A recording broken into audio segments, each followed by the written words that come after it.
Ang nakatagong pagbabago ng UNICEF. Bukod sa mga bata, sino kaya ang isa pang grupong naging sentro ng atensyon ng UNICEF noong 1953? Kilala natin ang UNICEF sa pagprotekta sa mga bata sa buong mundo. Ngunit alam nyo ba, may malalim na dahilan kung bakit binago ang pangalan nito noong 1953 at tinanggal ang mga salitang ki-international at emergency. Ito ang kwento sa likod ng pagbabagong sumalamin sa mas malawak na pananaw ng organisasyon para sa kapakanan ng mga kabataan. Nagsimula ang UNICEF bilang United Nations International Children's Emergency Fund matapos ang ikalawang digmaang pandaigdig upang tumugon sa agarang pangangailangan ng mga batang naapektuhan ng digmaan.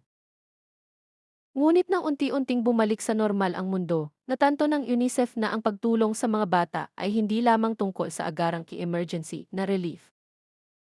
Naging malinaw na ang pangmatagalang kapakanan ng isang bata ay nakasalalay ng husto sa suporta at kalusugan ng kanilang mga magulang at pamilya.